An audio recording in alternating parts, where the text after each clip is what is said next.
3. Oke, Assalamualaikum warahmatullahi wabarakatuh. Ini hari pertemuan pertama, ya. Pertemuan pertama untuk mata kuliah digital marketing. Ya. Tetapi sebelum saya mulai untuk masuk ke dalam pertemuan pertama, terlebih dahulu saya ingin memperkenalkan nama dulu, ya. Nama saya adalah Amril Samosir. Teman-teman mahasiswa bisa lihat di RPS ini, ya. Nanti setelah perkenalan nama, nanti saya akan memperlihatkan kira-kira materi pertemuan dari pertemuan 1 sampai dengan 16 itu apa-apa aja yang harus kita pelajari, ya. Ini perkenalan saya, Amril Samosir, ya. Saya sendiri lahir di Banda Aceh. Dari 2001 hijrah dari Banda Aceh ke Jakarta. Setelah dari Jakarta, kemudian saya pengalaman mengajar, pernah mengajar di Telkom University. Setelah dari Telkom University kembali ke Lampung, ya. Kemudian saya di 2013 saya bergabung dengan kampus Malahayati. Itu perkenalan singkat dari saya, ya. Jadi dalam pembelajaran ini saya minta teman-teman jangan terlalu kaku, ya, dan jangan terlalu canggung dalam mengikuti pembelajarannya. Satu hal yang harus teman-teman pahami, pada saat kita bicara mata kuliah digital marketing, seharusnya mata kuliah digital marketing itu sifatnya adalah prakteknya. Karena nanti outputnya nanti itu teman-teman wajib memiliki website. Nah, tapi websitenya dalam tanda kutip, websitenya itu tidak akan saya ajarkan menggunakan bahasa pemrograman. Jadi websitenya itu nanti akan kita buat menggunakan fasilitas Google Sheet, ya. Tetapi dengan website yang kita rancang atau yang kita buat dari Google Sheet tersebut, itu aplikasi websitenya itu sudah bersifat dinamis. Karena kalau kita bicara masalah digital marketing, segmentasinya adalah bagaimana cara kita mengangkat UMKM, dari kita angkat UMKM tersebut, kemudian nanti baru kita implementasi di dalam bentuk website, ya. Nah, setelah itu nanti saya akan menunjukkan salah satu contoh website yang teman-teman nanti akan buat acuannya seperti itu. Oke, ya. Jadi kita bisa mulai. Yang pertama itu adalah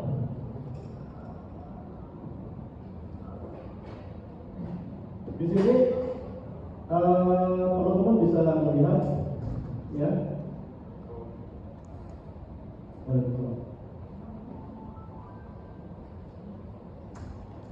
Oh ya, satu hal saya lupa, di dalam pembelajaran saya nanti, saya minta teman-teman bisa men-silent handphone supaya tidak bisa mengganggu aktivitas belajar mengajarnya, ya. Saya kira teman-teman semuanya domisili di Bandar Lampung semua, ya. Ada yang di Bandar Lampung? Ada yang di Bandar Lampung? Atau enggak? Dari Jambi, Pak. Dari Jambi? Wah, dari Jambi jauh gitu, ya. Dari Jambi, Jambinya di mana? Di Kabupaten Kerinci. Iya, Pak. Kerinci. Enggak, Pak, di Kabupaten Tanjung Timur. Timur. Saya kalau pulang ke Banda Aceh itu selalu lewat lintas timur, ya.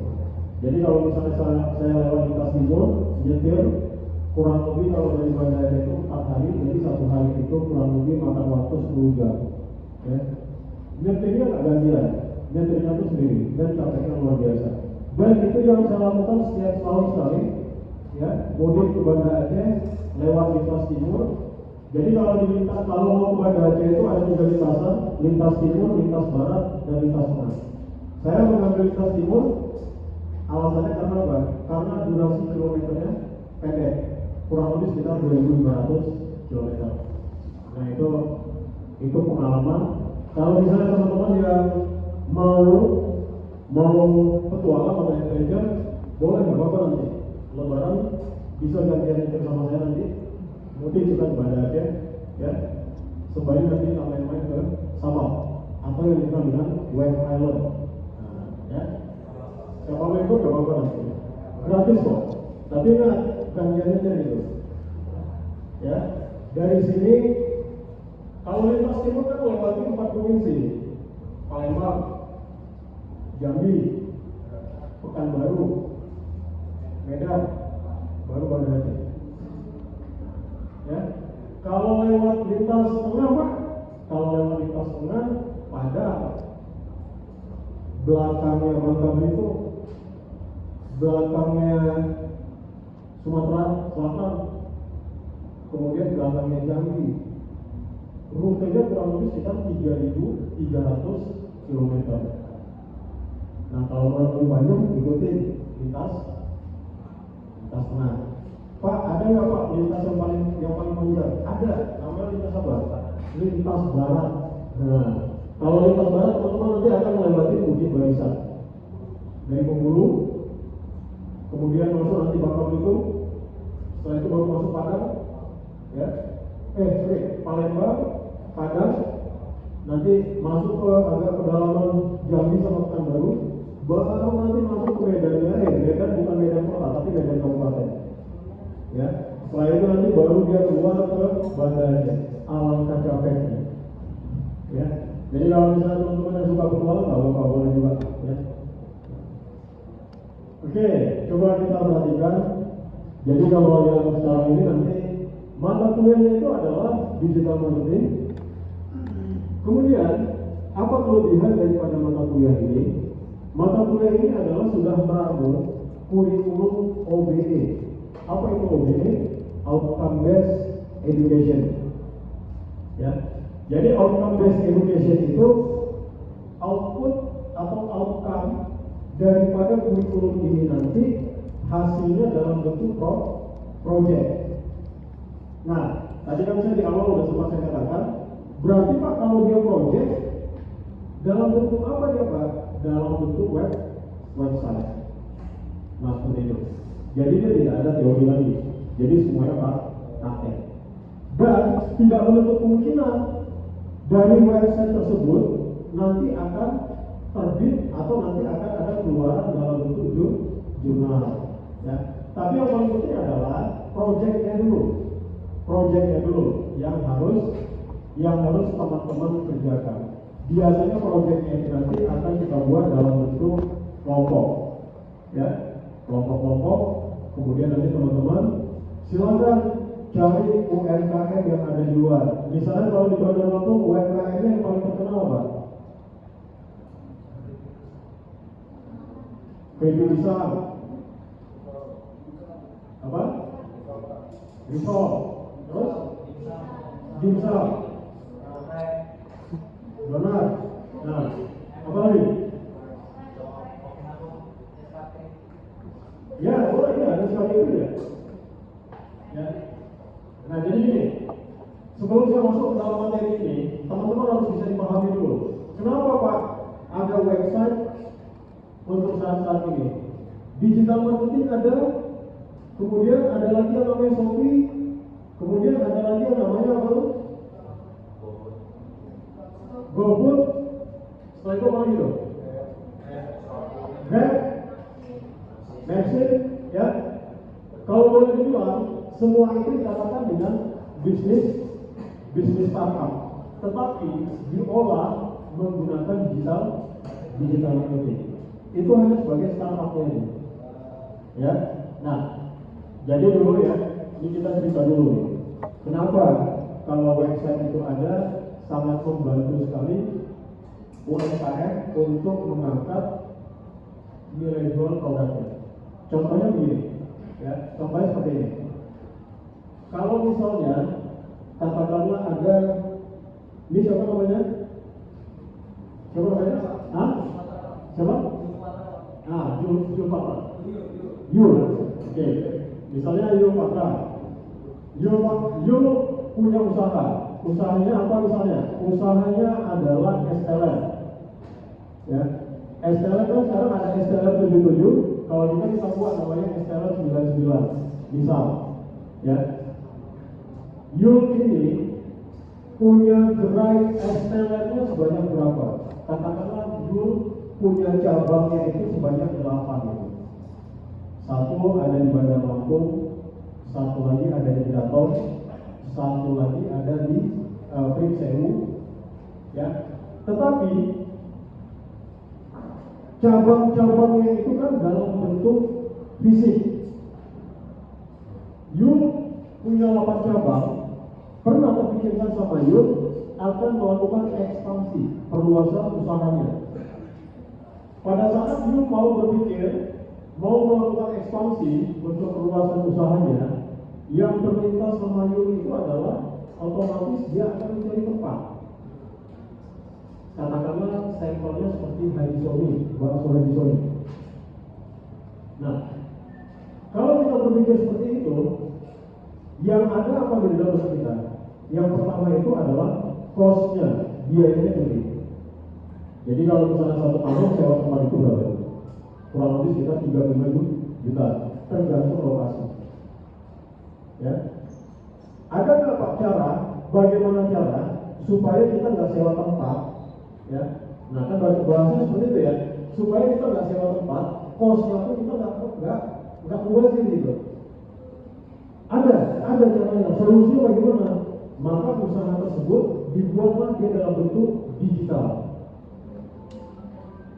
Ya, bagaimana cara kita membuat digital yang tadinya usahanya SLR itu ada di mana-mana, itu kita masukkan ke dalam website. Pada saat kita sudah mempunyai website, kita bayar tak sewa tempat? Enggak. Yang kita bayar apa? Website punya identitas nggak? Identitas itu apa namanya? Apa namanya? Identitas namanya apa? Ada yang tahu? Misalnya nih, saya punya identitas namanya Ambril. Yul punya identitas nama usahanya apa? SLR 99. Supaya SLR 99 itu muncul, supaya SLR 99 itu booming, apa yang perlu kita cantumkan di dalam website-nya? Ada yang tahu? Hah? Coba, kalau ada yang tahu jangan ada. Kalau ada yang tahu langsung aja Bapak kasih nilainya A+. Ada yang tahu? Hah? Keunikan barang tersebut hampir mendekati. Saya punya website ini. Saya punya website, ya kan? Supaya website saya ini kebenaran sampai keluar dari sana nih. Katakanlah sampai ke Piala Dunia sana nih. Jadi nanti yang namanya Ronaldo pada saat ini SLR Indonesia, ya kan? Kira-kira website saya ini apa yang perlu saya berikan? Personal branding, oke. Tetapi sebelum ini masuk semua ke sana, kita harus ada identitasnya dulu usahanya. Apa identitasnya? Hah? Mereknya udah ada, Yul. Logo udah ada, SLR 99. Personal brandingnya oke. Nanti di dalam web itu nanti akan ada bentuk testimoni, dan bahkan nanti di dalam video itu nanti Bapak akan memperlihatkan salah satu website digital marketing yang saya buat itu sudah lengkap, sudah ada storytelling, sudah ada video mengajar, sudah ada video himbauan, sudah ada testimoni. Nanti teman-teman bisa lihat. Apa namanya? Ada yang tahu? Ada yang tahu? Coba cek di ChatGPT.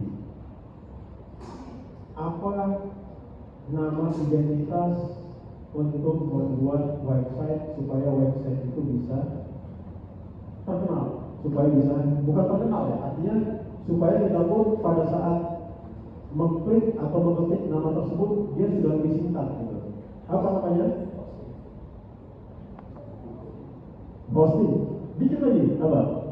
Harus punya domain. Nah itu ya. Misalnya domainnya apa? Domain itu adalah identitas. Jadi ini, coba didengarkan. Jadi pada saat teman-teman membuat website menggunakan Google Sheet, dia itu nanti masih membawa nama aplikasi Google Sheet-nya. Supaya aplikasi Google Sheet hilang, makanya dia nanti diberikan domain. Domainnya misalnya apa? slrul.co.id. Nah itu domain, gitu ya. Itu namanya domain, ya. Itu namanya domain. Paham ya? Nah, jadi kalau sudah punya identitas, ya, mau kita berada di Piala Dunia 26 di Amerika sana, pada saat Ronaldo pun nanti akan melihat produknya kita, atau bahkan Lionel Messi pun akan melihat produknya kita, wah, ternyata Indonesia sudah ada nih, namanya Yul 99 gitu. Ya. Pertanyaannya, bisa nggak Pak kalau seandainya orang dari sana mau order sama kita di sini? Jawabannya bisa, cuma nanti barangnya yang di sana keburu basi, ya. Nah jadi seperti itu. Oke, coba kita kembali lagi, ya. Jadi nanti di sini yang pertama itu adalah learning outcome prodi. Jadi learning outcome prodi itu dalam bentuk CPL, capaian pembelajarannya. Kemudian nanti ada learning outcome prodi CPL yang dibebankan ke mata kuliah. Poin nomor 3 ada learning outcome mata kuliah atau CPMK, analisis instruksional atau pembelajaran, kemudian rencana pembelajaran semester atau RPS, ya, kemudian rencana kegiatan pembelajaran, ada rencana tugas, ada rencana penilaian, ada rubrik penilaian. Oke. Kemudian coba kita lihat ini deskripsi daripada mata kuliahnya. Yang ingin saya perlihatkan di sini adalah pertemuannya. Nah, pertemuannya nanti udah Bapak buat pakai tabel ya.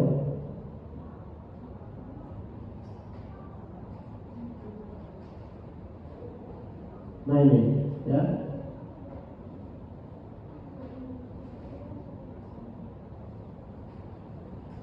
Nah ini, coba kita lihat.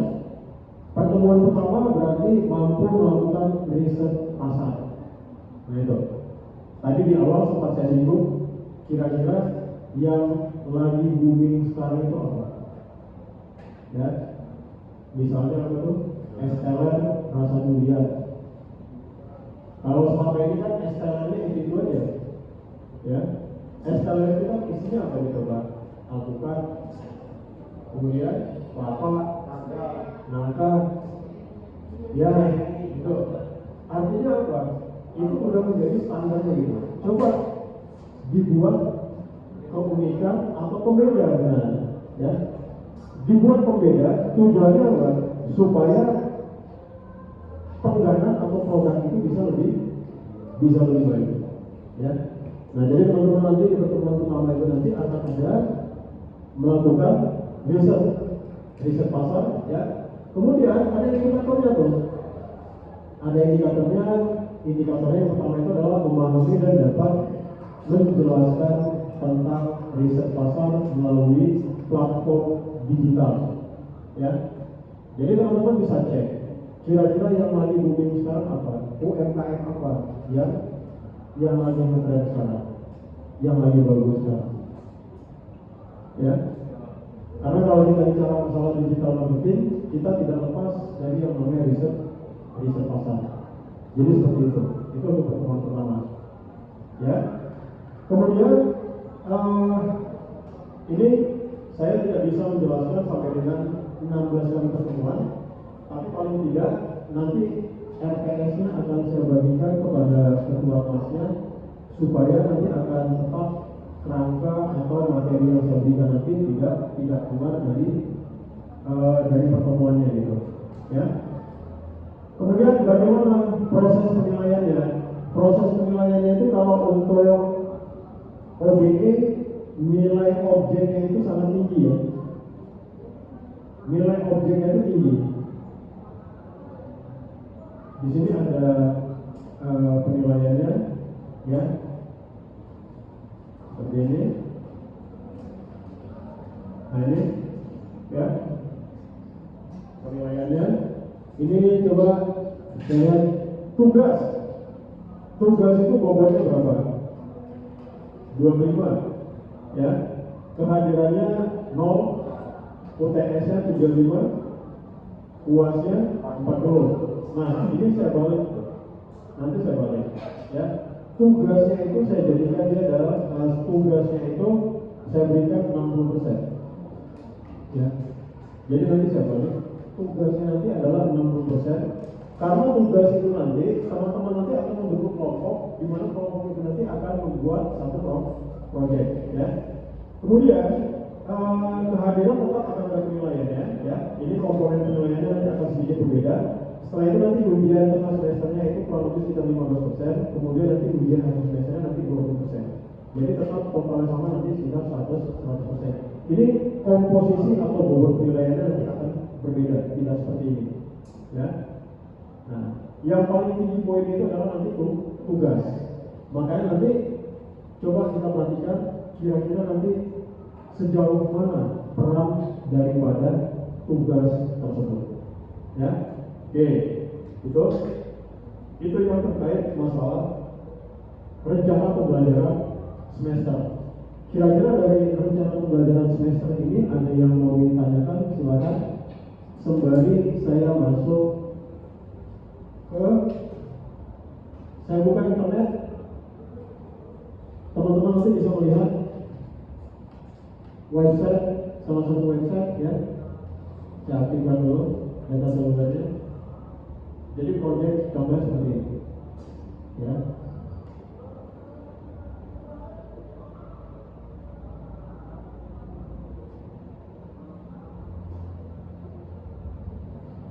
Kira-kira ada yang mau ditanyakan dari penjelasan saya tadi? Silakan kalau ada yang mau ditanyakan, sembari saya buka websitenya. Kalau ada yang mau ditanyakan silakan, ya. Pak, apakah nanti pembuatan websitenya menggunakan coding? Enggak sama sekali. Bahkan nanti teman-teman nanti bisa membaca buku saya membuat website tanpa coding. Nah, ya. Memang selama ini kan kalau yang lain kebanyakan kita buat website itu menggunakan coding gitu ya. Ada ini, ada HTML, ada ini semua segala macam. Tapi kalau untuk prodi manajemen tidak menggunakan coding. Ya. Silakan. Sembari saya buka, ada yang mau ditanyakan? Silakan. Saya login. Saya login Gmail, ya.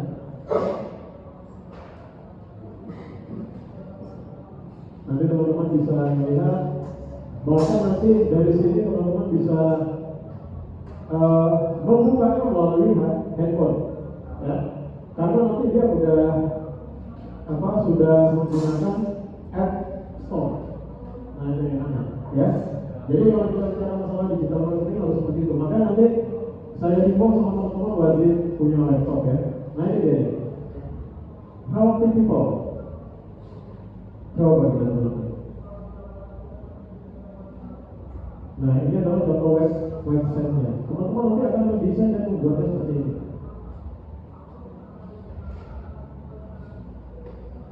Nah dia kalau dijalankan seperti itu.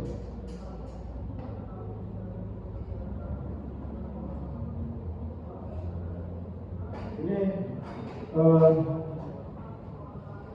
website UMKM terkait penjualan buah-buahan, minuman sehat.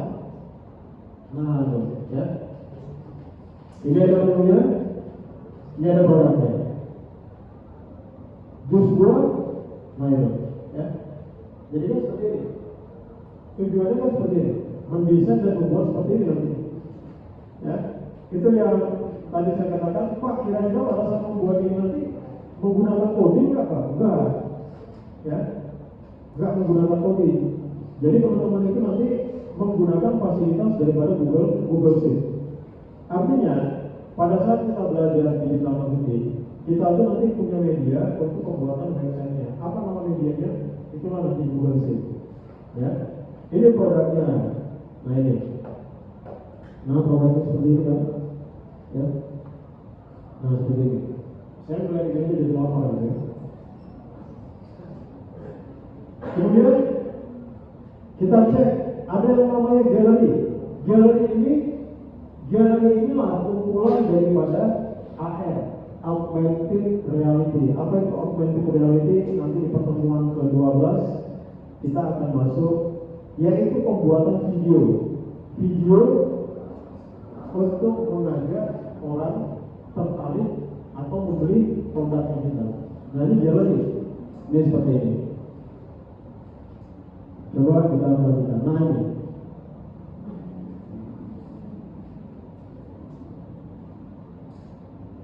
Kedengaran sebenarnya.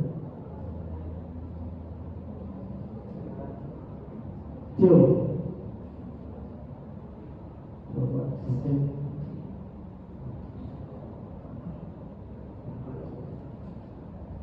Suaranya kedengaran ya.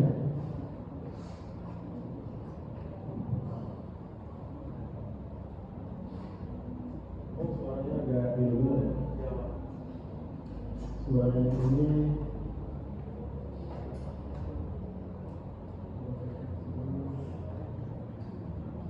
Nah ini adalah cross. Nah ini ada augmented reality, ya. Nah jadi nanti teman-teman mesti buat seperti ini. Gitu. Cara buatnya bagaimana Pak? Cara buatnya nanti teman-teman bisa melakukan testimoni, ya.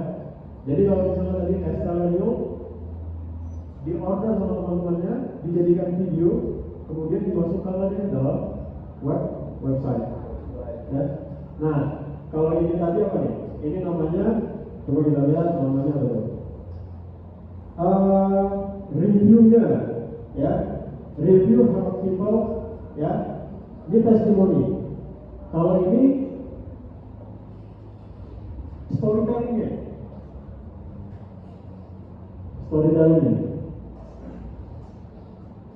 Untuk memenuhi kebutuhan nutrisi tubuh. Nah, seperti ini ya. Jadi yang namanya website itu kan mengajak orang, ya. Nah ini nanti tugas teman-teman membuat website, ya. Dan jangan lupa bentuk videonya. Makanya kalau untuk hal yang seperti ini tidak bisa dikerjakan per individu. Jadi nanti teman-teman wajib mengerjakannya menggunakan kelompok masing-masing, ya. Kelompok masing-masing silakan. Yang paling pertama itu nanti akan ada saya buatkan kerangka, di mana kerangkanya nanti adalah teman-teman wajib membuat atau mengambil judul. Kira-kira apa judulnya nih? Apakah dia es krim durian kah? Ataukah dia es telernya tadi? Atau mungkin komun apa gitu? Ya. Nah jadi seperti itu. Kemudian di atasnya, di bawahnya keunggulan produk, ini testimoni. Nah ini mengajak pelanggan. Jadi nanti buat ada 4 video mengajak pelanggan seperti ini. Walaupun sifatnya masih di seputaran kampus gitu. Itu kan masih di seputaran kampus tuh backgroundnya. Ya, di seputaran kampus. Nah itu. Tapi ingat ya, tidak semua video itu nanti akan teman-teman lakukan di seputaran kampus gitu. Contoh gini, pada saat nanti teman-teman mau mengangkat konveksi misalnya. Konveksi itu nggak bisa kita bermain di seputaran kampus gitu. Konveksi itu harus real. Oh ini pakaiannya, ini bahannya. Jadi nggak bisa jadi ditampilkan di depan alam terbuka gitu. Yang paling penting harus disesuaikan dengan kondisi temanya. Ya, nah ini storytellingnya. Nah dia akan bercerita, ya, akan bercerita terkait keunggulan produknya. Kemudian nanti kan akan ada diberikan bintang 1, bintang 2, bintang 3, ya. Nah itu semua nanti akan ada penilaian di storytelling. Ya, nah inilah kekuatan daripada digital marketing. Paham? Ada yang mau ditanyakan?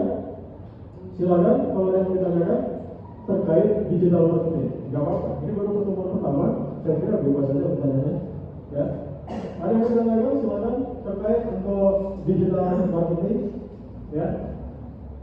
Bisa ya buat ini? Nah ini coba lihat. 2 potong dia dapat 5 bintang. Salah 2 dia dapat penilaiannya 5 bintang. Ya. Nah jadi dibuat seperti ini. Gimana bos? Ordernya di sini, Shopee Food, Grab, Gojek, ya. Kontak personnya jangan lupa dibuat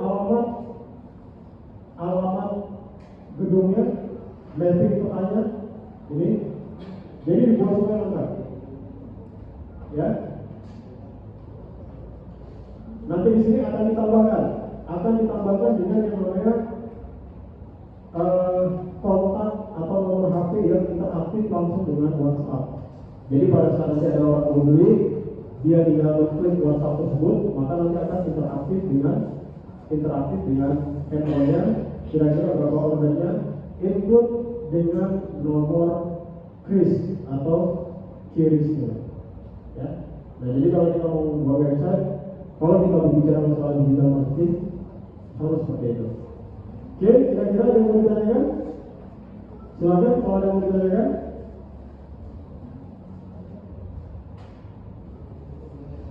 Ada yang mau ditanyakan? Silakan. Kalau ada yang mau ditanyakan, untuk pertemuan pertama saya kira tidak terlalu banyak. Saya memberikan gambaran terkait mata kuliah digital marketing, walaupun dia sifat mata kuliahnya adalah 3 SKS. Ya, silakan. Ya. Saya ingin bertanya Pak, Ya. untuk pengeditan website itu untuk di aplikasi apa Pak? Nah, media pembuatan website itu kita menggunakan Google Sheet. Ya, ini contohnya. Nah, ini di sini nih editnya. Nah, ini klik di sini. Nah, ini di sini. Ini loh Google Sheet. Nah, ini. Tapi kalau bisa pakai Canva bisa Pak? Lebih bagus. Bisa. Bisa. Karena ini sudah sinkron. Ya. Saya sarankan kalau pakai Canva, gunakan animasi ya. Canva animasi itu kan ada. Nah, buat semenarik mungkin. Karena kalau Google otomatis dia sudah interaktif dengan Canva. Itu lebih bagus. Ya. Ada lagi? Ya. Untuk website ini bayar atau tidak? Gratis. Gratis. Kecuali pada saat nanti teman-teman menggunakan domain ya. Nah, tadi kan sudah saya bilang, ini pada saat saya jalankan seperti ini, coba diperhatikan. Saya menjalankan, coba diperhatikan. Nah, ini masih nama ini ya, coba diperhatikan. Masih ada yang namanya sit.google.com/mahayati.ac.id helping people berada gitu. Kalau udah menggunakan domain, nanti bilang semua tuh, masukkan identitasnya gitu. Apa identitasnya? Misalnya apa? healthypeople.co.id. Nah itu, ya.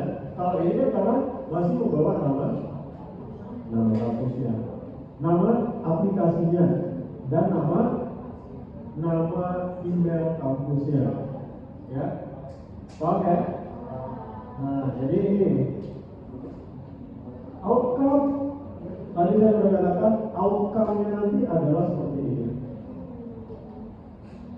Silakan, kalau ada yang mau ditanyakan lagi, outcome-nya seperti itu.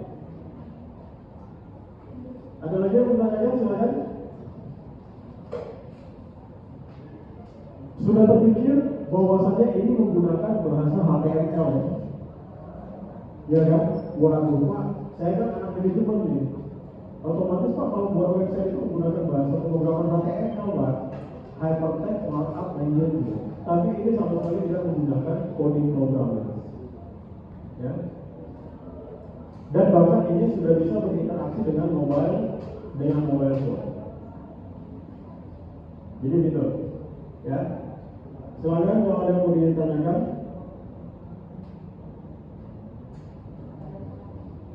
Ada lagi yang mau ditanyakan? Silakan. Tidak ada? Oke. Kalau tidak ada, saya kira ini ya gambaran RPS dengan kurikulum OBE, di mana nanti OBE itu nanti akan menghasilkan outcome-nya dalam bentuk project website. Ingat ya, nanti di pertemuan kedua Bapak sudah dapatin nama-nama kelompoknya, kemudian nanti baru kita lakukan riset pasar sesuai dengan yang ada di FKS tadi. Ya, karena kalau seandainya kita nggak membuat kelompok, kita tidak membentuk kelompok, nanti akan kendala kita nanti membuatnya. Yang paling enak kalau seperti ini dia memang harus diwajibkan membuat tugas kelompok, karena ini sifatnya kontinu berkelanjutan. Apalagi nanti ada materi nanti pembuatan videonya, itu yang paling dia membutuhkan waktu agak lamanya seperti itu. Ya. Jadi saya kira ini untuk materinya, ya. Kalau tidak ada pertanyaan, saya cukupkan.